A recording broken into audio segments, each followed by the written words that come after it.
Hello there, World of Tankers. Welcome to the channel. I'm, of course, your host, Droodles, Blitz, and in today's video, we are going to be playing and making a full-on review with this Tier 9 German premium heavy tank known as the Kpfpz 70. Now, for people that don't know the historical background behind this tank, this was during the Cold War, and America did a joint partnership with Germany to build the next main battle tank. And you can very easily tell that this is sort of the son of what the Abrams was soon to become. I absolutely love the look of this tank. It's got great attributes going for it, and that's why this is the only vehicle I have so far decided to make a video on due to the Blitz Fair auctions on the first stage. I think the other vehicles are fine. The Kanonen's an okay vehicle if you want to get it, same for the TS5, but 100% hands down, the Kpfpz is just a really nice vehicle. Now, for 8,000 gold, I don't think it's a bad price, but I would suggest to wait. There are 2,570 currently left, and what that means is only about half of them have been sold in the past 3 days, which means that there will still probably be at least 1 or 2 more price drops before you can actually, think about getting this vehicle. But I would definitely say 6,000 gold for Kpfpz, that is a steal and a half. This vehicle is great. It's like you get a 60 TP at tier 10, and then you just take away all the downsides. The 60 TP is very, very slow, and because of that, I don't really love the mobility of the tank. I don't like driving it because it just feels like it drags and drags. Well, this tank, it's actually pretty quick. It goes 40 kilometers per hour with a power to weight ratio of 17.4. You'll see in the 2 games I have queued up for you that this tank actually drives pretty nice on flat ground. And the other thing that's just way, way more enjoyable about this tank is the gun. It has 0.344 dispersion and an aiming time of 3.9 seconds. Now, if you compare that to a 60 TP that has very similar alpha, only 40 more, which is a tier higher, this gun is literally light years better. It is one of the most accurate high alpha guns in tier 9 because Wargaming has buffed it over and over and over. I absolutely love the Kpfpz because of the gun, the alpha, the low slung profile, and really everything going for it. Now, before I do break into the replays and I break into the armor profile, one thing I do want to point out is that obviously my reviews are intended for people that understand how to run these tanks, and if you don't, then hopefully a review like this will help you drive the vehicle better in the future. Every now and then I'll say this is a great tank, you should get your hands on it, or if it is a decent deal in my opinion, I'll say that,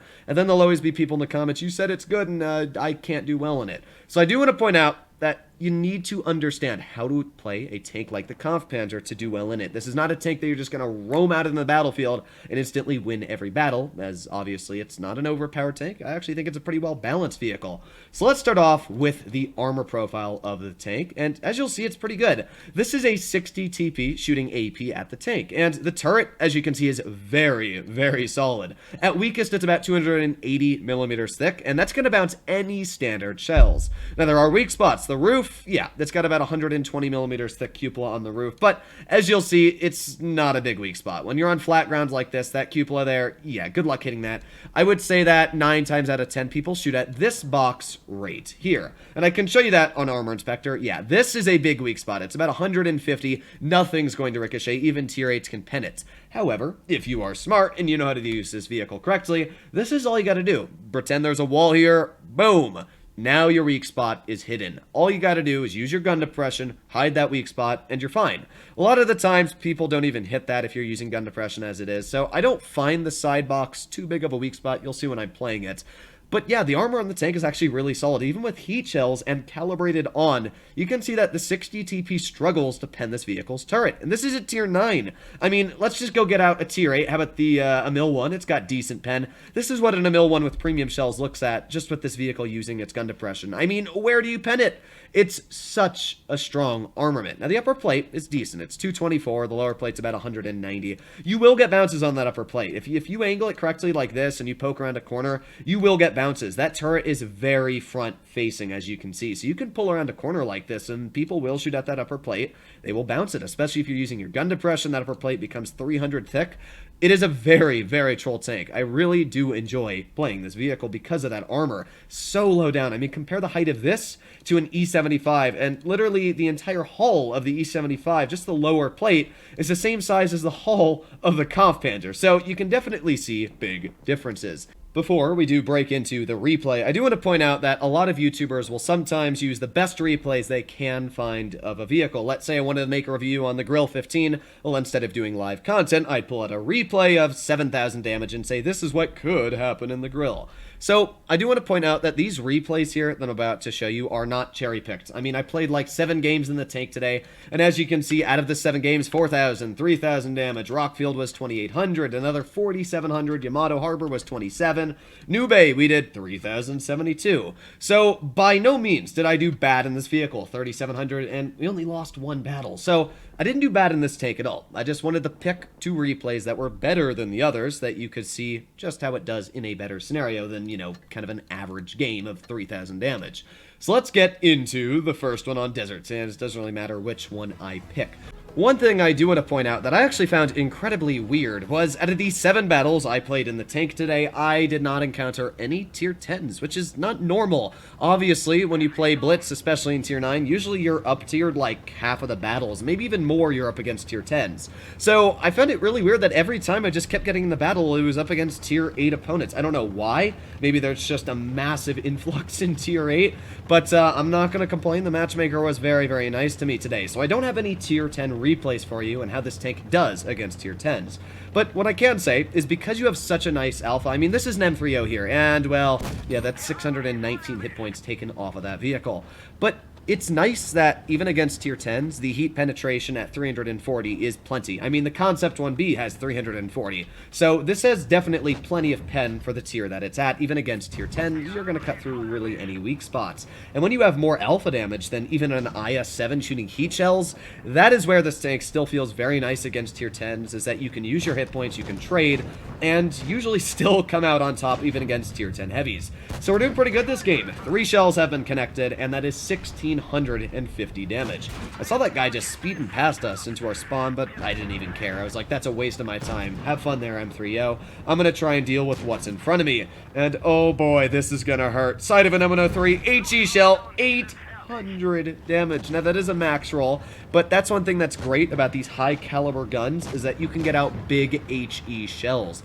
With 680 damage or whatever the HE is, it feels amazing when you can get a huge chunk of damage out like that. However, I kind of just took away the damage that I gained because I missed that very easy shot. On the ML2, I misjudged my reload and pulled back before I had the shell. But good news is that we're still sitting at 2,500 already, and we're doing very, very good. One thing I want to point out about this vehicle is, for some reason, a lot of people always try to say that it has bad damage per minute, that its DPM is the worst in Tier 9.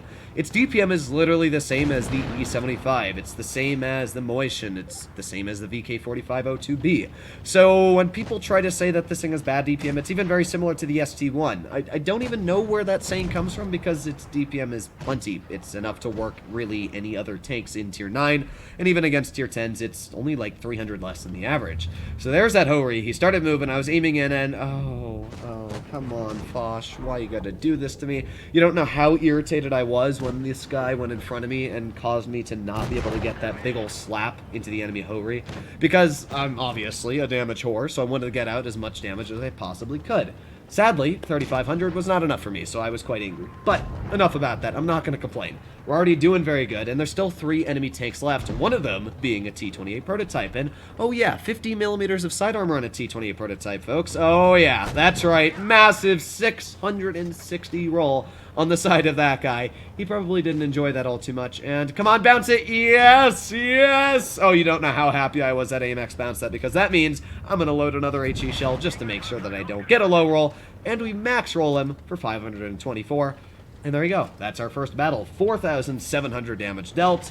And that's where alpha feels great. Sure, we didn't really bounce much with our armor, but I didn't need to, because when you're doing the trading game, you can easily out-trade your opponents, you know, that have a normal, whatever, 400 damage gun, 200 hit points extra. So there you go. Nice battle for the first one. Another nice thing about this vehicle is it does earn credits. Now, let's get into the Canal game.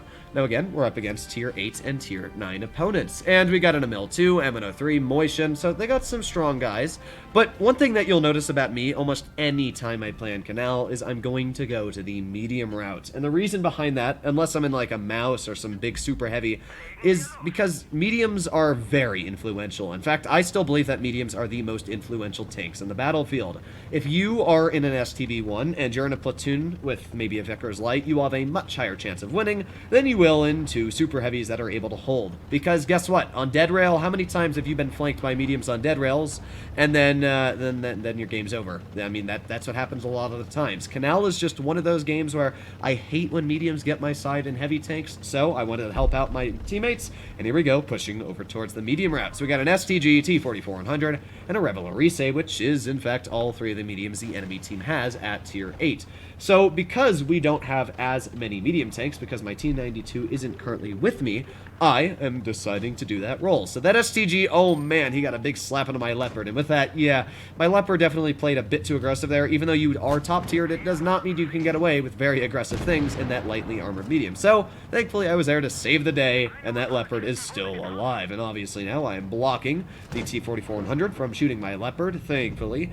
And there you go, pretty nice stuff already. 1,254 damage dealt. I wanted to back up here so that hopefully the Leopard would get a shell out. So come on, get that shell, but I guess the 34-2 did it anyways, so there you go. We're already doing pretty good. Now we got the Rev, who is obviously going to be running away as quickly as possible. Speak of the devil, as I said, you don't get shot in that weak spot, but looks like that Rev actually nailed me right in the cupola. Nice shot from that guy. But we got enough hit points anyway to weather the storm. Now that Rev was obviously in the dip, and I thought that I would actually be able to spot it. I really did not think that that Rev would have a good enough camo rating to not be detected 200 meters away, but I guess I was fooled, and that the Rev was actually able to make it all the way over to the bridge, up the bridge, and not even be detected until it got there. You'll see in a moment where the Rev gets spotted, but I was really surprised. Yep, there you go, Rev gets popped up. So I was like, you know what, I'm not going to waste my time on that. Let's just get a shot into the motion. You can see here that the aiming time on this vehicle is very nice. Because this vehicle's on-movement dispersion is really good, it doesn't ever bloom when you're driving. For any of you that don't know what on-movement dispersion is, I'm actually going to make a video on it. I'm thinking maybe tomorrow, because it's something that a lot of people don't really take for granted. And they try and rate a vehicle based on aiming time and dispersion, but on-movement dispersion is way more important than aiming time. You could have an absolutely terrible aiming time of 6 seconds, but if you had the best on-movement dispersion in the game, you would never need to aim in, because you'd already be aimed in while you're driving. But oh boy, here's an HE shell loaded, and as you can see, just it overmatches everything. 636 damage on that guy. And now we've got an M103, a Tortoise, and an ML2 left. We've already dealt 2,900, but obviously I want to get out a bit more damage this game, so hopefully we're going to be able to do just that. Now, as I said the last battle, I am a bit of a damage whore, and I wanted to get out some damage here, but I also didn't want to look bad on YouTube not shooting this ML2, so I was trying to think, I was like, do I have to shoot him, do I have to shoot him? But, thankfully, my Leopard did finish him off, because I really didn't want to shoot him and waste a 600 damage shot on 100 hit points. So we're doing pretty good here. We're at 3,564, and we just need one more shell to roll out in this game. So here we go, aiming in on the M103. If you don't know, you can actually pen the engine deck right there, and it's a very easy pen. And there you go, folks. That is 4,092 damage dealt with the Kpfpz.